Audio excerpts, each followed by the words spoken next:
officially on start time, so welcome everybody. I'm Megan McDonough. I'm the CEO and founder of Whole Being Institute. And you're right, I'm not Caroline. She sends her regards. She says hello. She is traveling and asked me to cover for her today. I am certainly not filling Caroline's shoes. Nobody could do that. But I will endeavor to be the best me I could be for you today in this next hour. So I wanted to introduce you to our speaker today, but before I did that, I wanted to do what we do every single time we start one of these, which is our centering.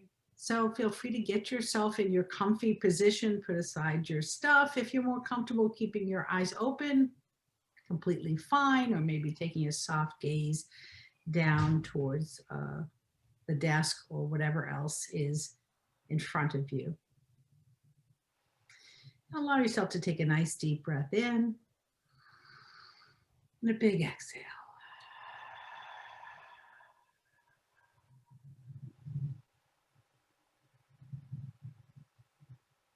And with that long exhale, allow yourself to just arrive. Many times our mind stays busy on what came before this moment, or perhaps what the next thing will bring. It's a practice to just land in this moment and notice. Another deep breath in. Big exhale.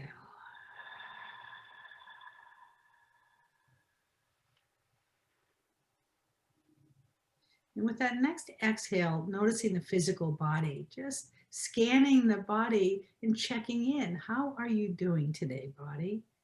Starting with the feet and the ankles and the shins, noticing the knees and the thighs. You might even find as you scan the body that there are places that can relax just a little bit more. Like maybe the thighs muscle can just sort of spread and accept the support of the chair. And then noticing the whole length of the spine right up through the crown of the head, and see if there's any space between the shoulders and the ears. Can you relax your shoulders a little bit? Hello, spine. Being aware of the sleeves of both arms, all the way down to your fingertips. Hello, front body and back body, top and bottom, inside and out. Taking another deep breath in. Big exhale.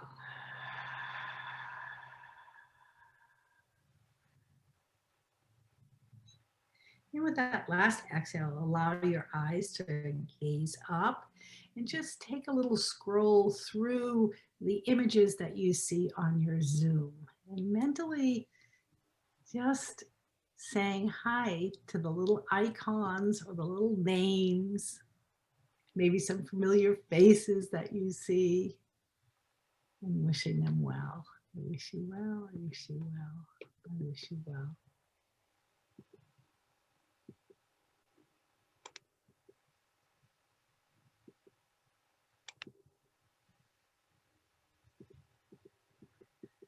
Wow, I'm going through my list going, wow, it grew quite a bit since we were meditating. So welcome everybody, I'm glad you're here.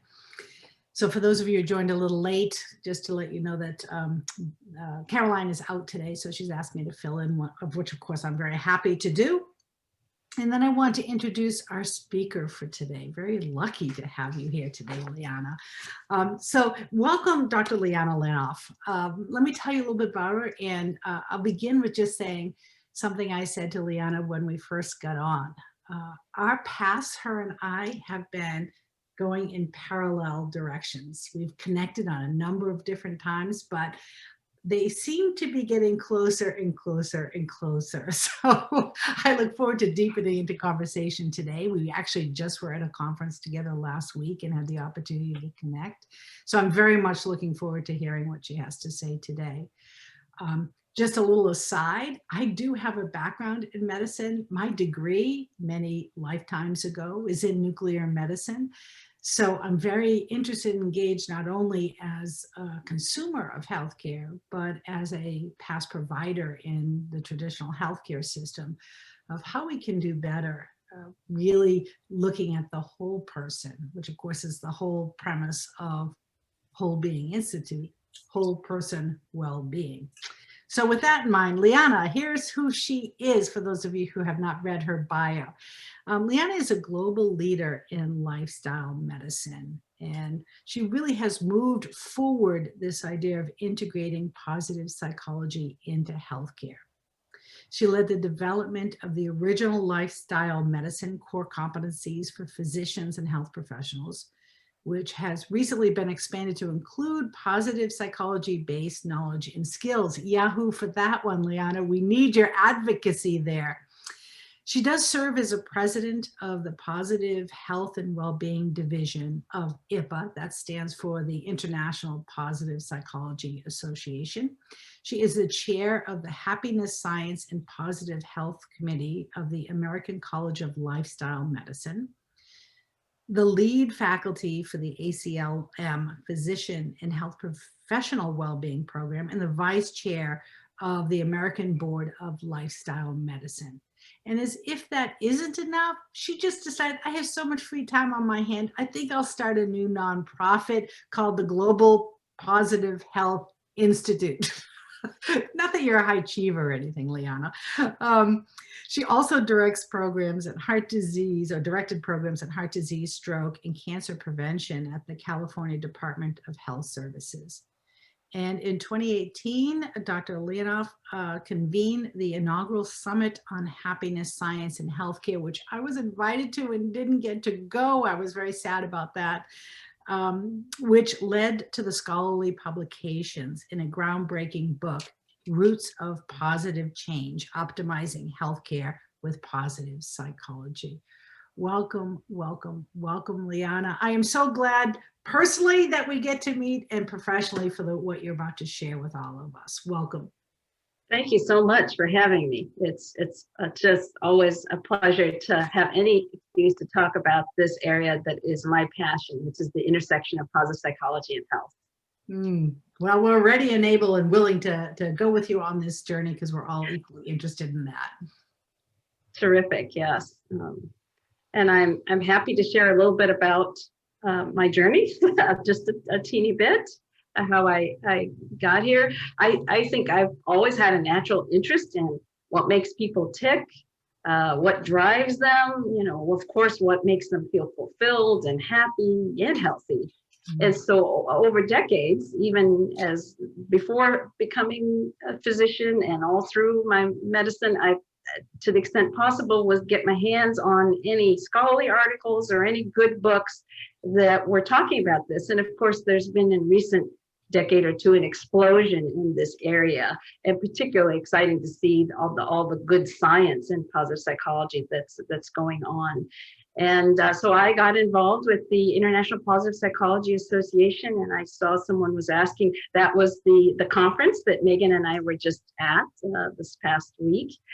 And in 2017, they had their World Congress in Montreal, Canada, and I was sitting in the audience of about 2,000 people during the plenary, where Barbara Fredrickson was actually the outgoing president of the organization at the time. And her keynote address was about positive psychology, positive emotions, but guess what? It was really about healthy lifestyles and lifestyle. And that, Liana, too bad we didn't get together back then. Because it was like, well, wait a minute. I look around the room. There were a few health professionals in the room, but not many. And I thought, boy, my colleagues need to know about this. They need to harness the power of positive psychology to help their patients. And I vowed to make a difference in the world and do exactly that. And so literally that conference, I think, was like in July of 2017. I spent the second half of 2017 preparing, the first half of 2018 preparing for a summit. And that's how Megan and I met. I was looking online everywhere for other like-minded leaders and individuals that I could reach out to come to our summit and make a statement. This is an invitation only, a think tank of healthcare innovators, positive psychology researchers and leaders and lifestyle medicine leaders who, my main area in medicine has been lifestyle medicine, which is the use of healthy lifestyles to treat chronic diseases. And we all got together and we had this lovely summit in May at 2018 at Dell Medical School with the support of the Iranian College of Lifestyle Medicine. And a wonderful set of recommendations came out of that, including, of course, physicians and other health professionals put on your own oxygen masks. So we need some programs that really help and support our healthcare workers. And we know how much that's very important these days in the pandemic.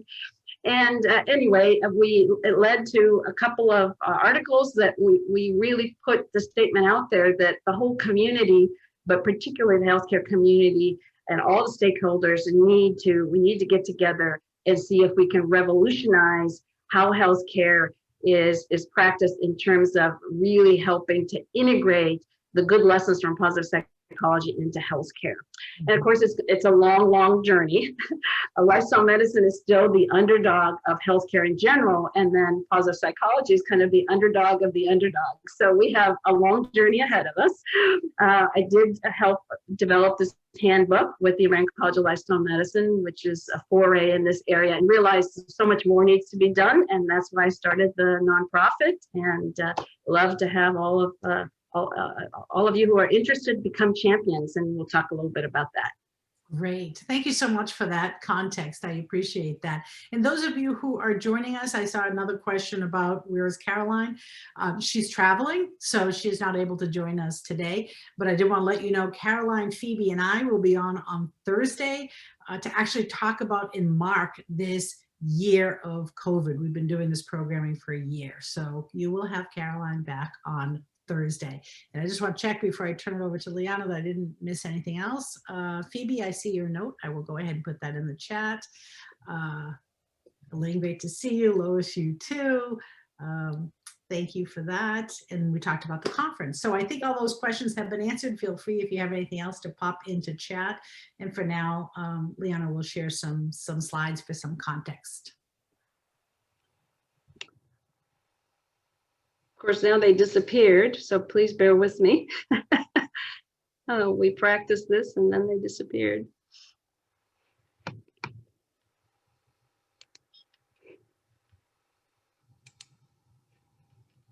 There we go.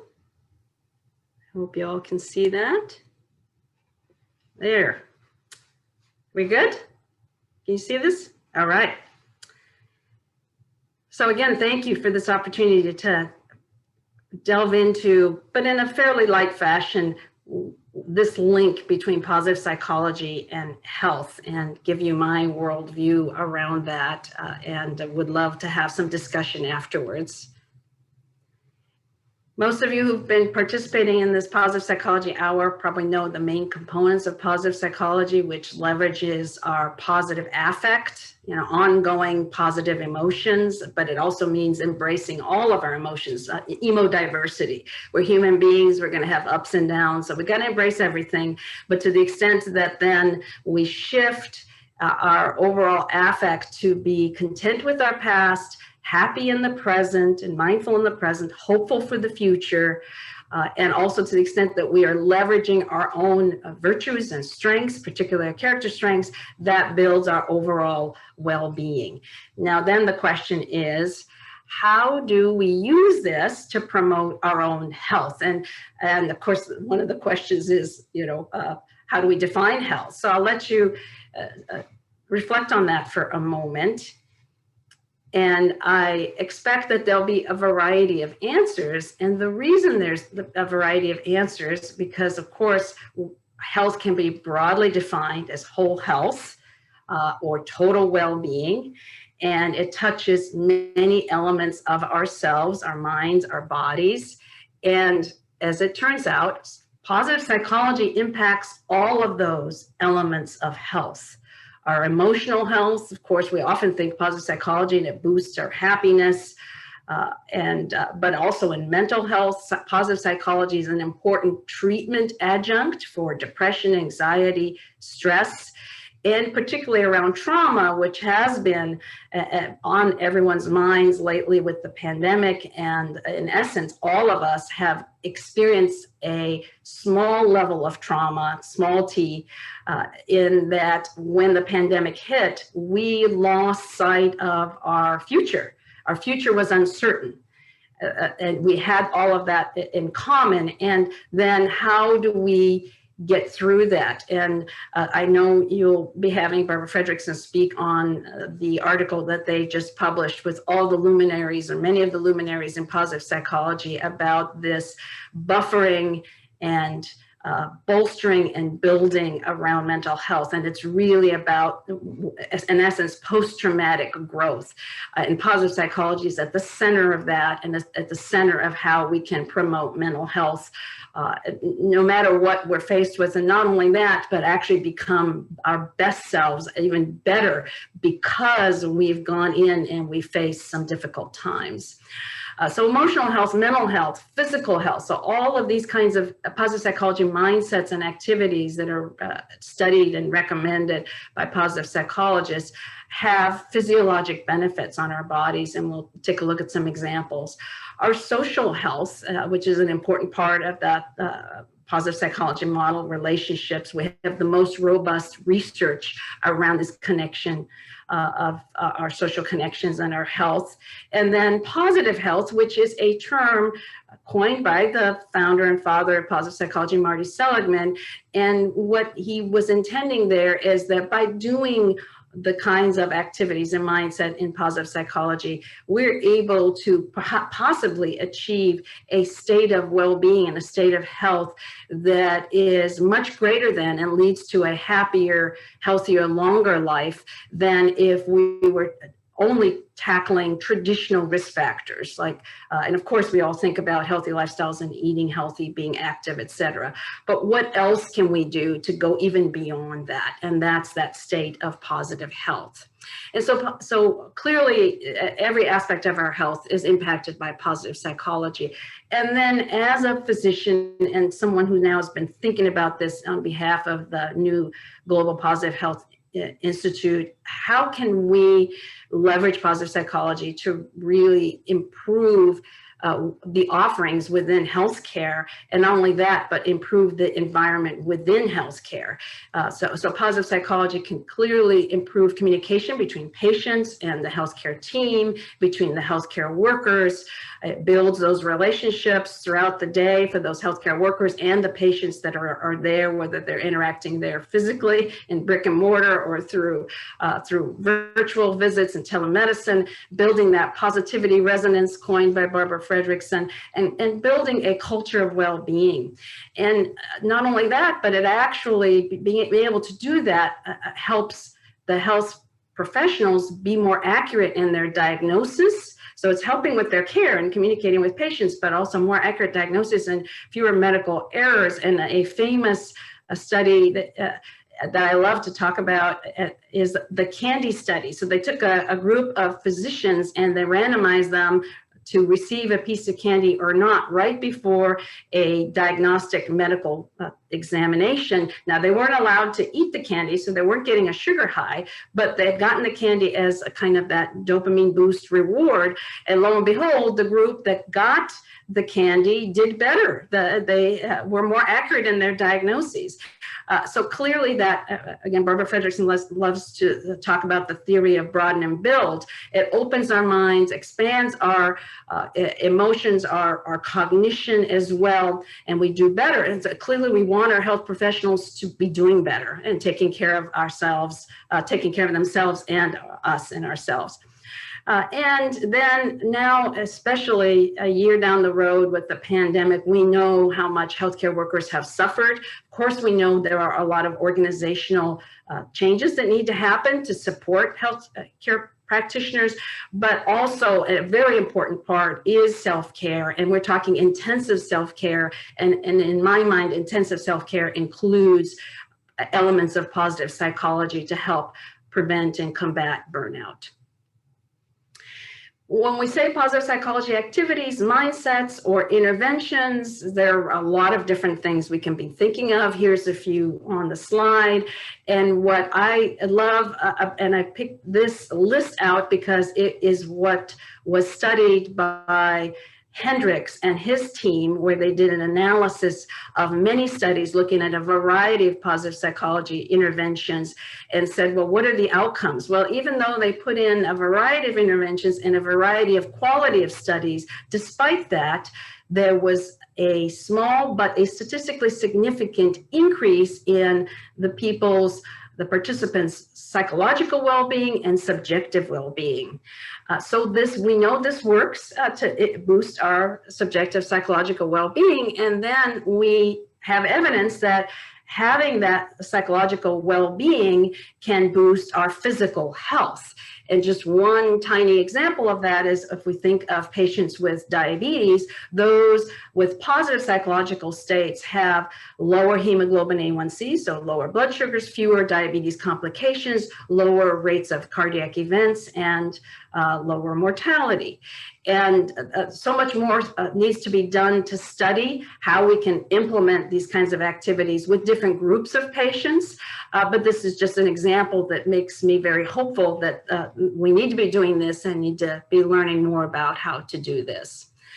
So I'm sure most of you are familiar with the PERMA model that was put together by Marty Seligman, the positive emotions, engagement, relationships, meaning, and achievements. And let's just take a quick look at the connection between each of these and health and physiologic benefits. Positive emotions and physical health. Well, positive emotions improve our vagal tone. That's our 10th nerve.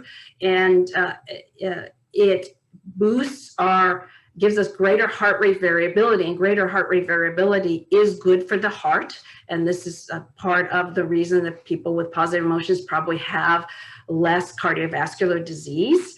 And these underlying physiologic mechanisms are throughout the PERMA model. So if we think of the E in engagement and physical health, that's that state of flow. When you get lost in an activity or an experience, you lose track of time and the surroundings. That's so good for you. Well, what's happening in your body during that time is an increase in positive neurotransmitters and hormones. And then R in relationships there's the most robust evidence around social connection and relationships and our physical health. Robust because there are cohort studies, long-term studies that are able to tease out a lot of variables. And one of the best studies is the Harvard Adult Development Study that's been ongoing for over 8 decades. And they've collected so much data, they're able to tease out, well, exactly what is it that's helping people be happier, healthier, and live longer. And indeed, the single most important factor is social connection. And what's that about? From a physiologic mechanism, there are boosts in what we call the tendon befriend part of our nervous system, the opposite or fight or flight. So that's the parasympathetic nervous system, the good nervous system. We want to ramp that up, and we want to dampen down our sympathetic nervous system, which is what happens when we get stressed. With relationships, there's hormonal changes, increases in oxytocin, and again, that vagal tone improvement, which helps with our heart rate variability, and so much more. But those are some of the key mechanisms. And then M in PERMA is, of course, meaning, having a life purpose and meaning. There have been studies that show that if you have a life purpose and a sense of meaning, you have lower rates of cognitive decline, lower risks of disability, greater longevity. You actually tend to use preventive healthcare services more. Those who they've made that association as well, and probably much more that we're still finding out and delving into. And it's interesting now, this is now a new division within our International Positive Psychology Association on spirituality and meaning, because this is so important. And then A, achievement or accomplishments in physical health. I wasn't able to find any specific studies on this connection, but clearly as human beings, we want to be competent, we strive for goals. If we can set goals for ourselves that are achievable and that are connected with what is meaningful to us for ourselves, as well as include our social connections, make it a social piece of our lives, and perhaps even other elements of PERMA, like activities that give us a sense of flow, then all of a sudden, all these elements of PERMA and positive psychology are reinforcing each other as we achieve our goals and give us that overall sense of well-being. So I've been talking about the PERMA and how each of those pillars of PERMA and elements of PERMA are physiologically related to our health. What about just stepping back and looking at healthy lifestyle, which is also very important for our health? And what are those pillars of a healthy lifestyle that are linked to positive emotions? And let you think about that for a minute. When you think of leading a healthy lifestyle, what do you tend to do? Well, according to the American College of Lifestyle Medicine, we've got 6 pillars of a healthy lifestyle: physical activity, whole food, plant-based nutrition, adequate, high quality sleep, avoiding risky substance use, stress management. And on their website right now, their 6th pillar is social connection. And as we saw, that's probably where the most robust research is. But I've been working with the college for a couple of years now, and we'll be expanding that pillar to include positive psychology more broadly. And in fact, I'm on the American Board of Lifestyle Medicine, and we've already added a whole new section on positive psychology for the physicians and other health professionals who are taking that certification exam. They need to learn about positive psychology, and I'm so excited that we've been able to direct our young professionals to be thinking about and learning about positive psychology. So that is the 6th pillar of a healthy lifestyle, but also very importantly is that positive psychology and positive emotions are the underpinnings of all of it. Right? So as we have positive emotions, that drives us to do these healthy behaviors. As we do these healthy behaviors, then we have more positive emotions. So it's not only just one pillar, it's really interrelated throughout a healthy lifestyle. And we know happier people have more healthy behaviors. They exercise more, they tend not to smoke, they use seatbelts, they eat more healthful, nourishing diet, and avoid risky alcohol use. And I've been mentioning this sort of connection between positive emotion and healthy lifestyle. This is also through the work of Barbara Fredrickson and colleagues through what's called the upward spiral theory, which positive emotions build our non-conscious motivation to do the right thing, to do healthy behaviors. It's not a forced outer should. It's an internal, genuine desire for change, and you don't even almost have to think about it. It's not sort of willing your way through it. It's genuine and much easier. Increases that motivation, those positive emotions then help us do those healthy activities. Those healthy activities boost our positive emotions, and around we go. And the reason it's an upward spiral, outer spiral, as you can see there, is because we're also building what are called vantage resources, psychological, social, and physical resources to help reinforce all that. And a great example would be that happier people are more fun to be around. They have better social networks, and those social networks are going to support them, keep them more accountable, help them do what they need to do to lead that healthy lifestyle. So this reinforcing reciprocal link between healthy lifestyle and positive emotions is absolutely what I'm passionate about. And we need to make sure that our healthcare professionals really take this literally to heart for themselves and for their patients. And let's take a look. I promised we would look at a couple of specific examples. When we think about that, we think about, for example, a healthy lifestyle, we all should be physically active. And there's plenty of research that shows that physical activity boosts mood. And in fact, in terms of treating depression, it's comparable to cognitive behavioral therapy, which is a standard therapy for depression. And not only that, it's actually slightly more effective than standard treatments that include medication.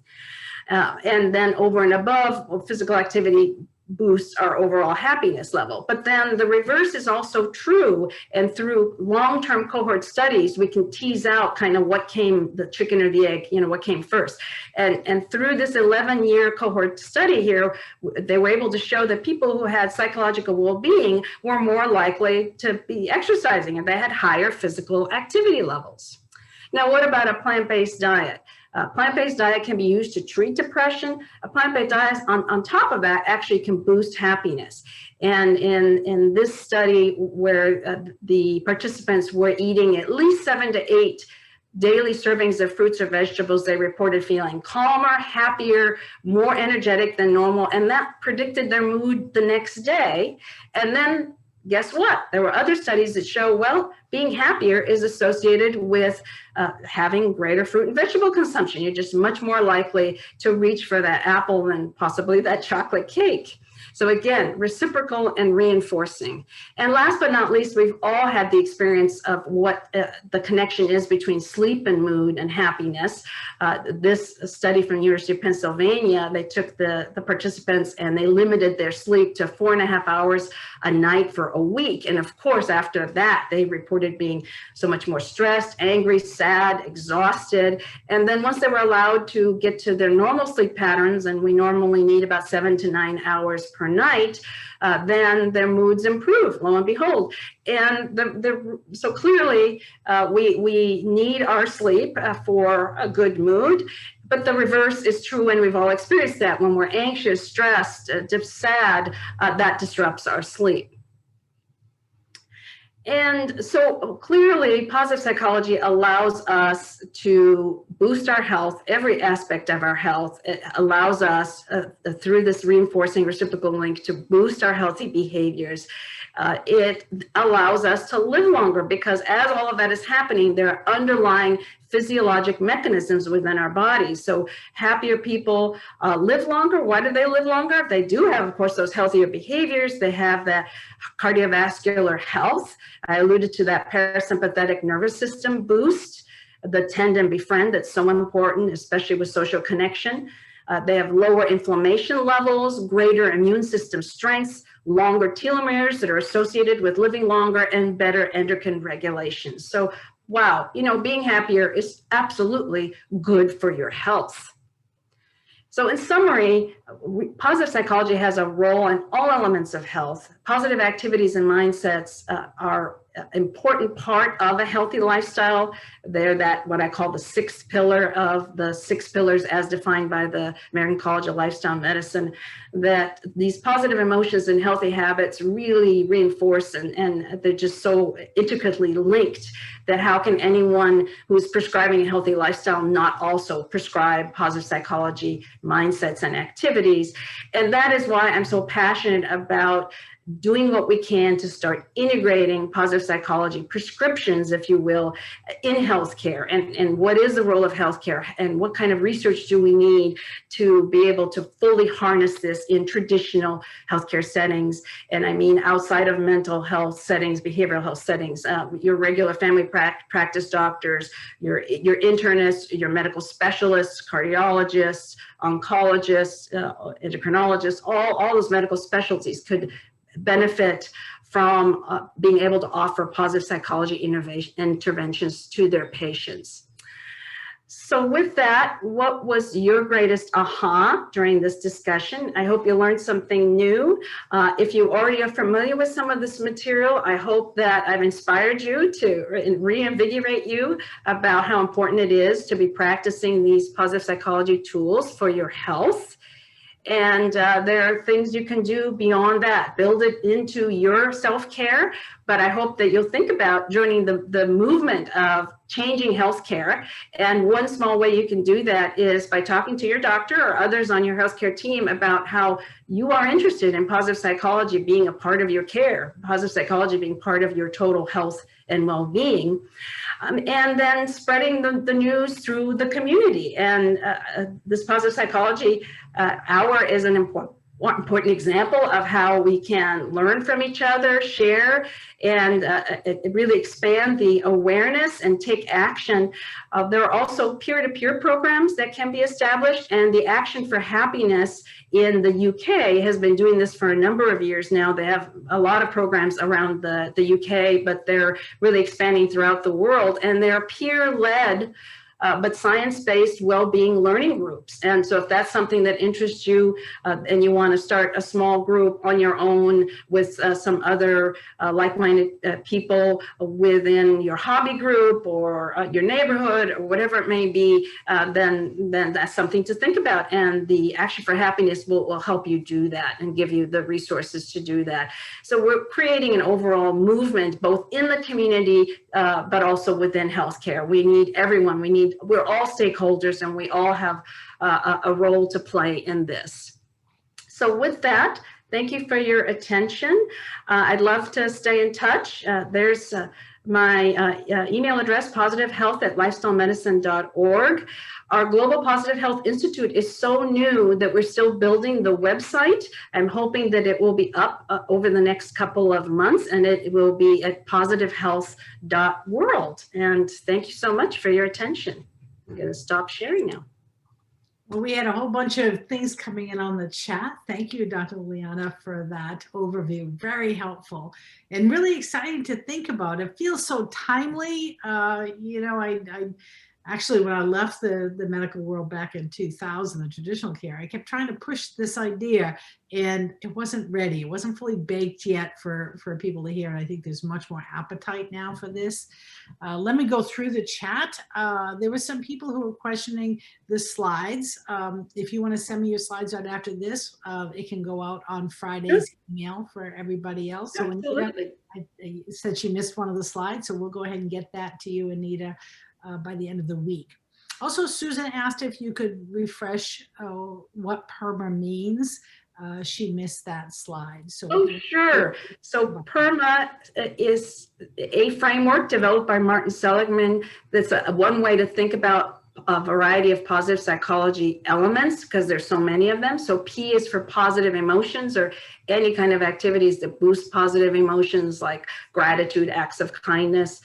E is for engagement, or another word for it is flow. So you're, for example, doing a hobby activity or running or something that fully engages you in that moment. It's almost a mindfulness experience where you're losing track of space and time. You're one with that activity. Usually it happens when you're doing something that takes some focus, but it's not so much focus that you kind of want to give up. It's not too boring, but not too daunting. And that sweet spot is called eustress. It's the good amount of stress that gives us those positive hormones. So that's P, positive emotions, E, engagement. R is for relationships, and social connections are the most important out of all of those pillars in positive psychology for our physical, emotional well-being. M is for meaning and life purpose, and then A is for accomplishment and achievement.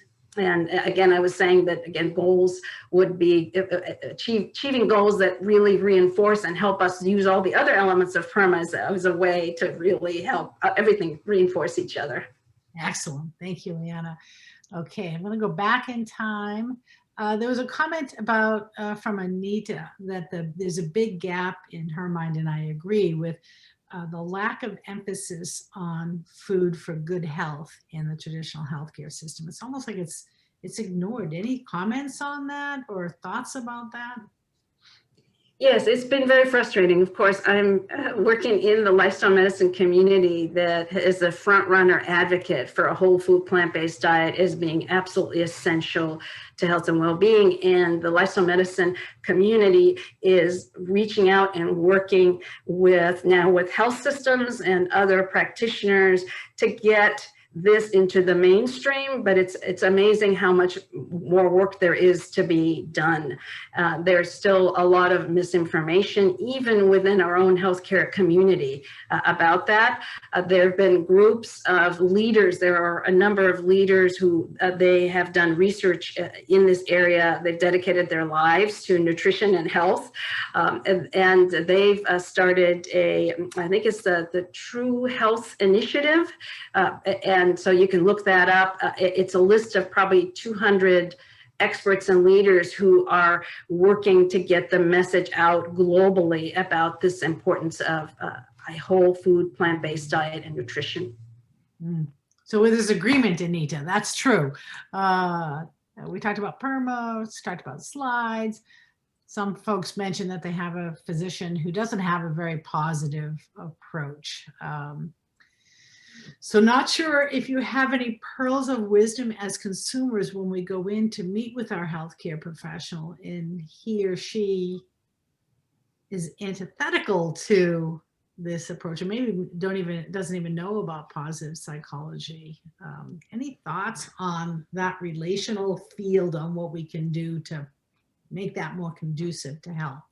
Yeah, well, first the comment about the person who said that their physician or health provider wasn't that positive. There are actually programs that can teach empathy to health providers.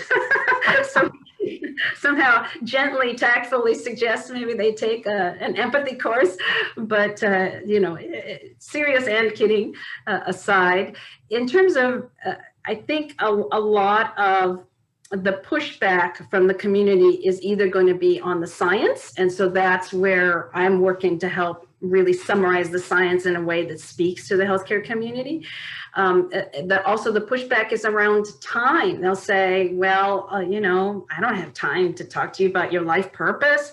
And so we couch that in terms of, well, the physician or whoever is the leader of the healthcare team can at least talked about the importance of this, make that a part of the treatment plan, and then use the rest of the healthcare team, health coaches and others who have more time to spend with you as a patient to delve into, you know, how you can build a healthy lifestyle that includes positive psychology interventions.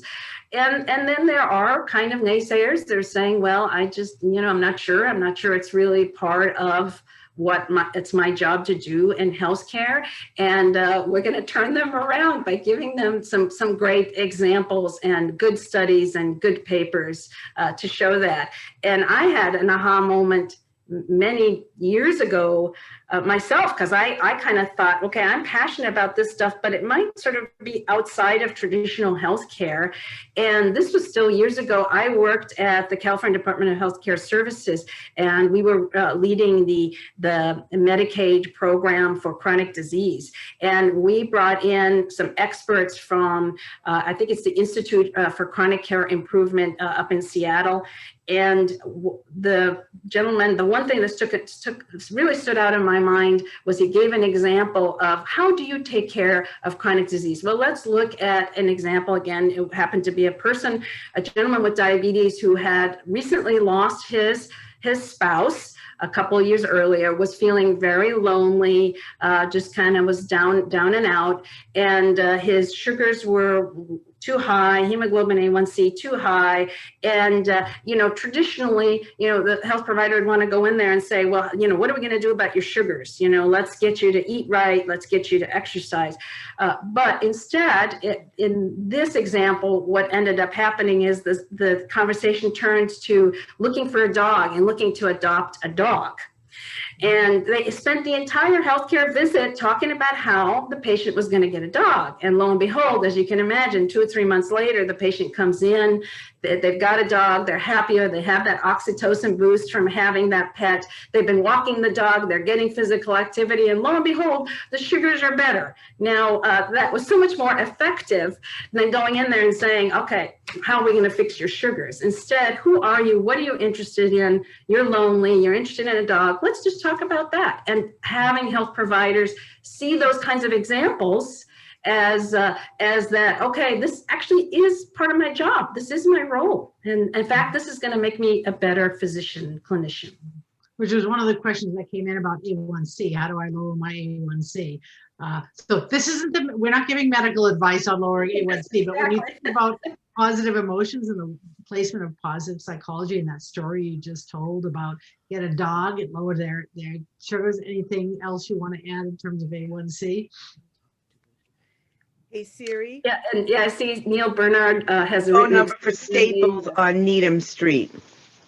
I think someone just unmuted themselves. I'm not sure who did that. Is someone wanting to say something? I guess not. Okay. Yeah.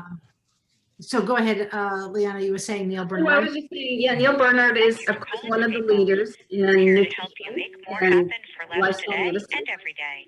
Oh, hold on. Store is currently open For the today JCC, until 9 we're p.m. hearing some background, really weird For noise. If assistance you can with help curbside us get pickup, rid of press that. 5. Yeah, we'll For probably need store to hours mute and directions, everybody. Yeah. 1. It says Susan For is information on speaking. our print, marketing, and shipping services, press 2. For a tech services Oh my associate, goodness. Let's just take this in. This is what happens for on all other is products and podcast. services, Do you I see who think that's coming from? Because I can't see who's. for office It's supplies, from and Susan. purchases, Susan, It mute says yourself. Susan. We for can hear your information phone call. regarding returns, press 3. Susan. Where is Susan? For information regarding it the way to employment mute her? verification, press 4. For all other products and services, press 5. we'll roll with it. It looks like Abby Emanuel is not muted. Yes, my name is Susan Spitz. I was in the store yesterday. I need to talk to the manager, please. To the JCC, are you able to do that? I don't have. Just mute everyone. Mute everyone again. Yeah, you can Thank you press for your mute all. patience. We apologize for the Can delay. you find the mute Your all call button? will be answered momentarily. Yes, yes, mute all. Okay, She done. muted herself. No, I just muted everybody. Okay, very good. So we were saying, You muted a little, what is it? Liana, I'm on mute now. I he's unmuted. Yeah. So, yes, I was saying that there are a number, if you're interested specifically, of course, on nutrition and health and healthy lifestyles, there's there are great leaders. Neil Barnard is one of them. David Katz is another one that has following. Of course, Colin Campbell has another following. Many of them are involved in that True Health Initiative. And they're really looking to define health from the perspective of healthy lifestyles, including nutrition. And I've been very grateful for that. And nutrition is important.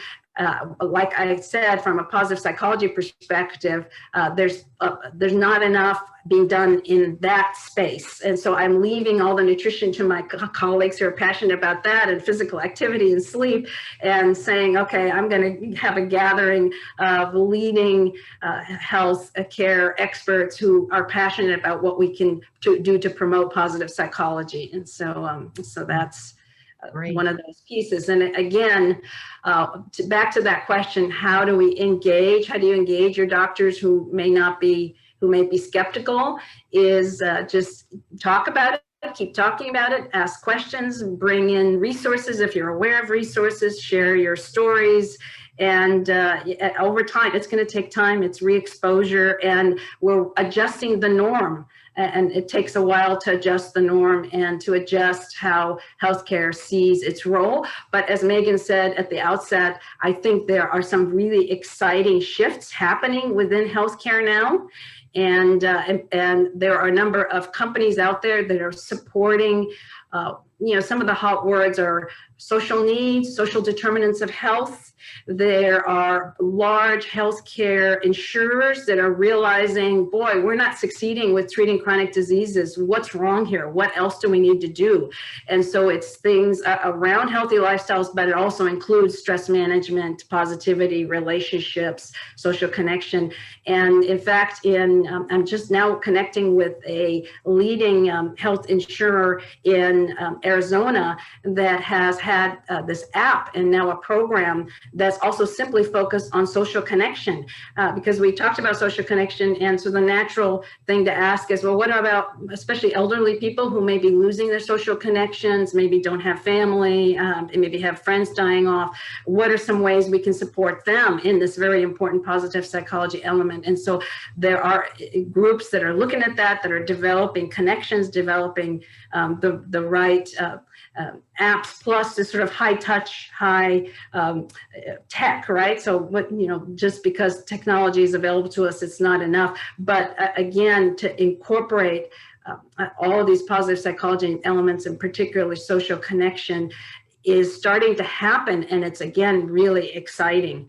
The group that I just mentioned is Pix Health in Arizona, and they are going like gangbusters where there's a need for this, and they are working with Medicaid populations. So because that's also some of the pushback we get, like, oh, a lot of what you talk about in positive psychology is not for everybody. It's for people who are maybe better off, socioeconomically, et cetera. And the answer is no, it can be for everybody, and it can be really doesn't even have to cost money. It's more helping with a mindset, a moment of mindfulness, a moment in nature, a moment out in sunshine is available to all of us, no matter what we're struggling with, no matter what our resources are.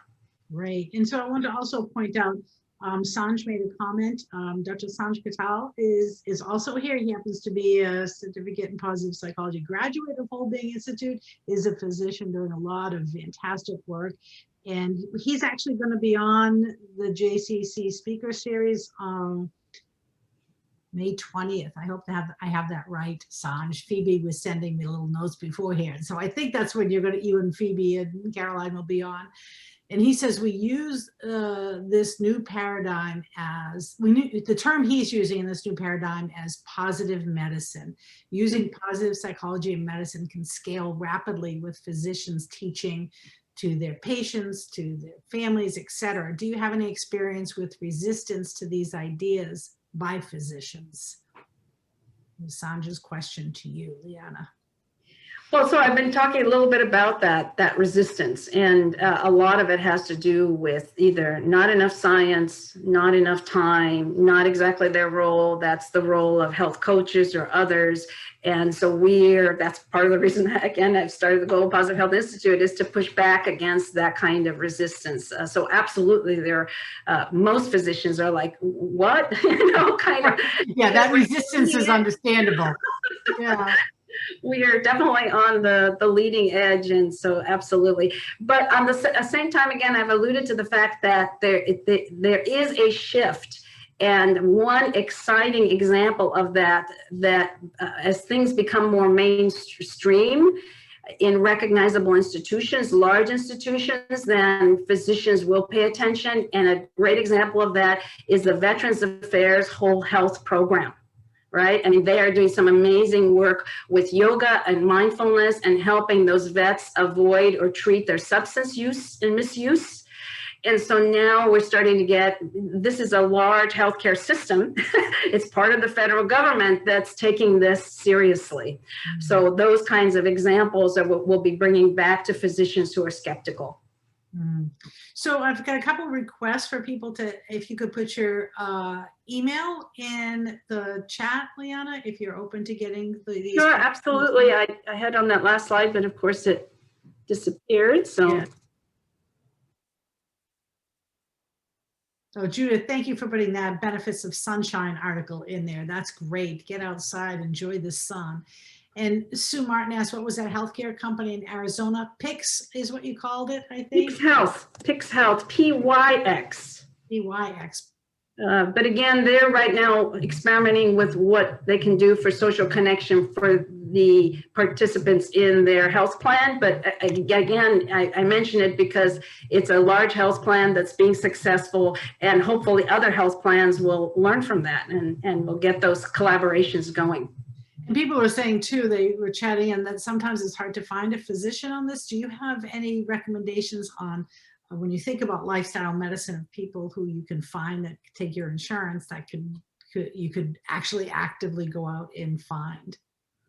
Yeah, the lifestyle medicine community, so the American College of Lifestyle Medicine has a website. It's lifestylemedicine.org. It's actually the last part of my email there, lifestylemedicine.org. And you can search for physicians who are practicing lifestyle medicine around the country.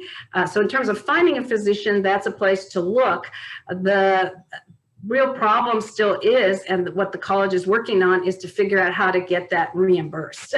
So a lot of that is still self-pay, unfortunately, and so these physicians have been having a hard time really, becoming viable as lifestyle medicine practitioners. But the college is working at the federal level, even with bipartisan committees, to figure out how we can get this reimbursed. And so they're making progress, certainly so much better than it was 20 years ago when I first entered the field. And there are tricks of the trade. And so there are lifestyle medicine physicians that are able to manage to get paid through health insurance so that it's not all out of pocket.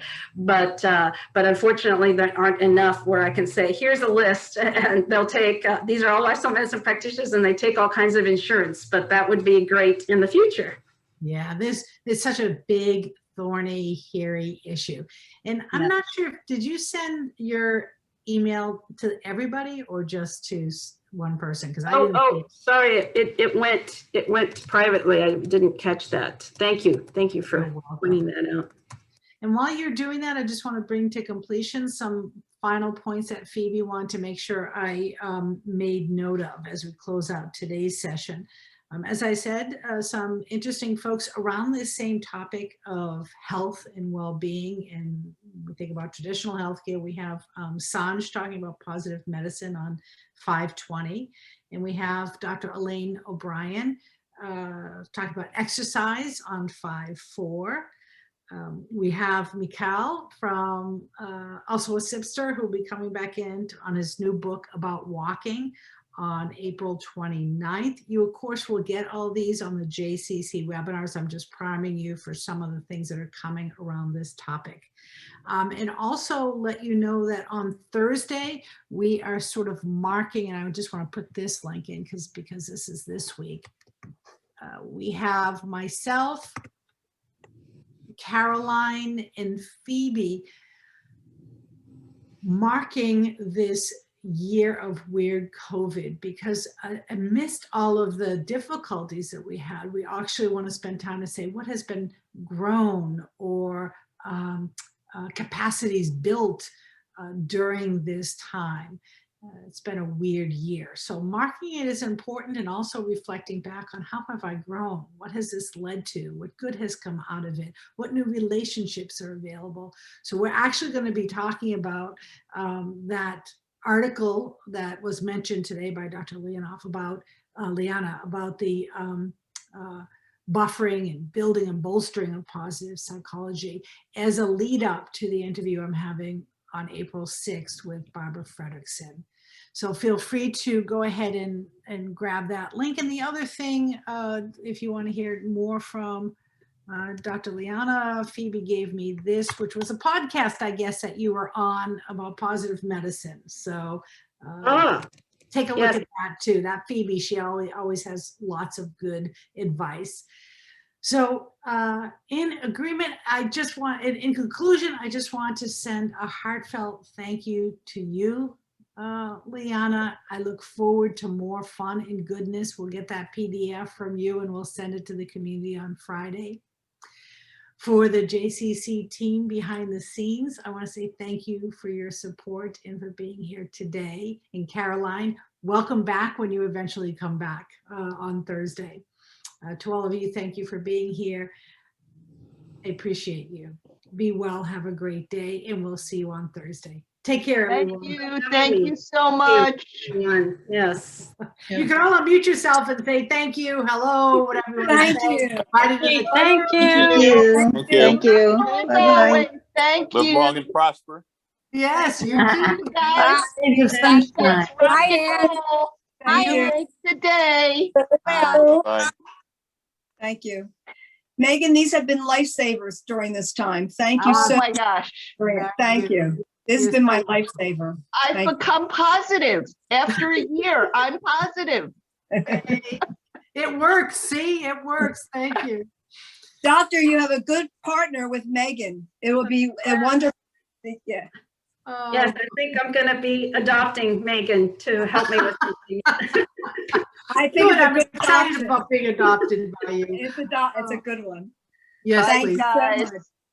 Bye-bye, everyone. Have a great Bye. day. Thank you, Gia. All this are deeper than I suspect we know. By that I mean the mental consequences. I can't get one.